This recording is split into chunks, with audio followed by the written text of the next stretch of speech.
There's a scene in Ted Lasso where Jamie Tartt, golden boy of ego and impulse, finally breaks down in Dr. Sharon Fieldstone's office.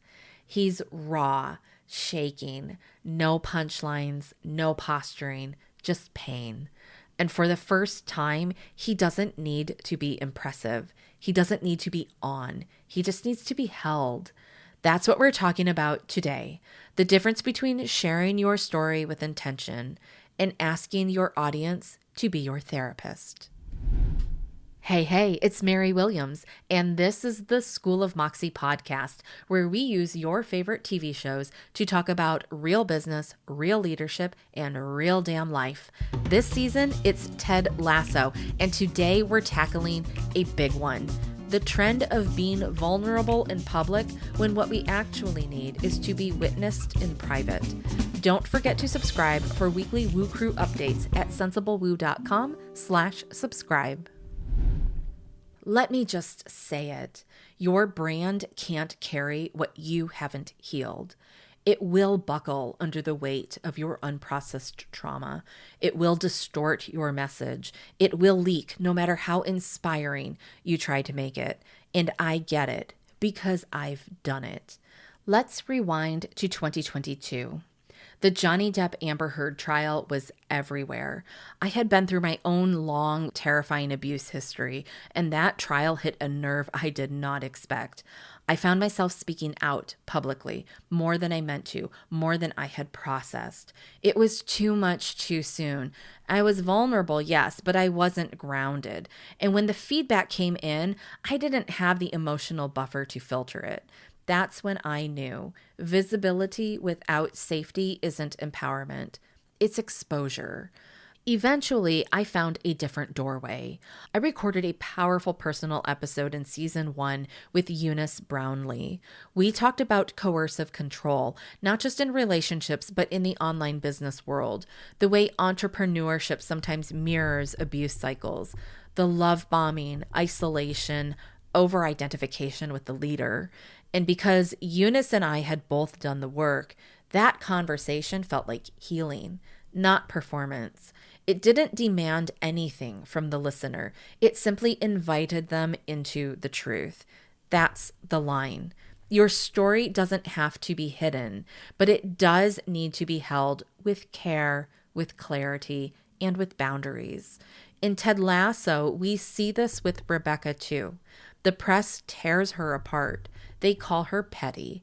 They frame her identity entirely around being Rupert's ex. She never leaks her pain to the public, but she does tell the truth. She does surround herself with people who hold her accountable and keep her safe.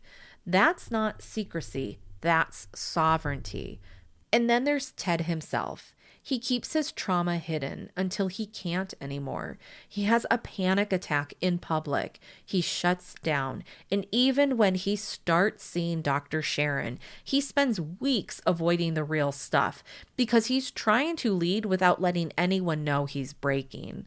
This is what I see all the time in business. People trying to be inspirational when what they really need is integration. People writing launch emails that read like trauma journals. People live streaming their breakdowns and calling it authenticity. It's not authenticity. It's emotional outsourcing. And it's not fair to you or your audience. You deserve to be supported without turning your business into your confessional. And your audience deserves your clarity, not your collapse.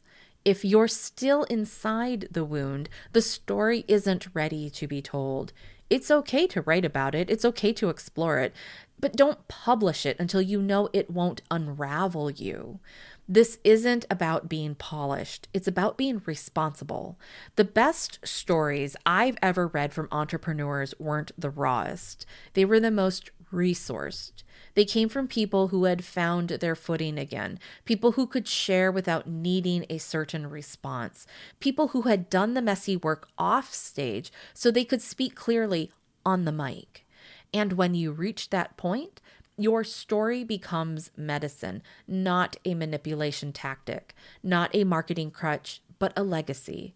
So here's what I want you to sit with this week. Is your audience holding something that should be held by a therapist instead?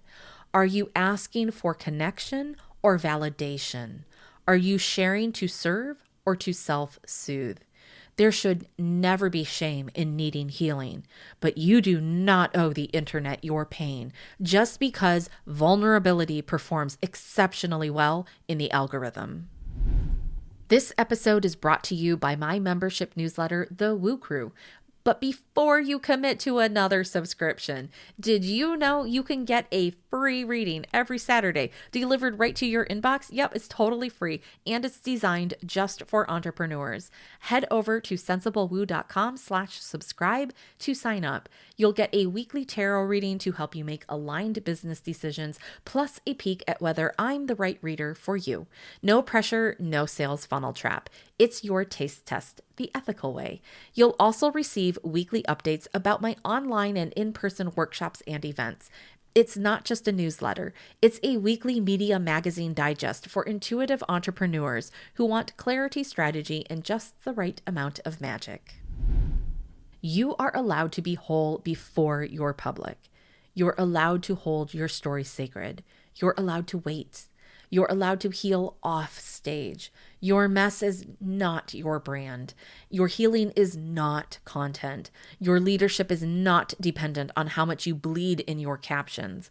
Vulnerability is sacred, but only when it's yours, only when you choose it, only when you're safe enough to hold it without asking strangers to carry it for you. Do your healing first, then write the story, then hit record, then let it fly. That's how your story becomes power. That's how it becomes service. That's how it becomes yours again. Thanks for listening to the School of Moxie podcast. I'm Mary Williams. This season is inspired by Ted Lasso, which is available to watch on Apple TV+. This podcast is written, produced, and edited through my media company, Moxie Studios in Vancouver, Washington. Make sure to subscribe to the School of Moxie podcast on your favorite podcast app and also on YouTube. Leaving a 5-star review helps other listeners find the show, and it is always deeply appreciated. And hey, if this episode helped you feel safer in your silence, send it to someone else who needs to know. You don't have to monetize your healing to be powerful. I'll see you next episode.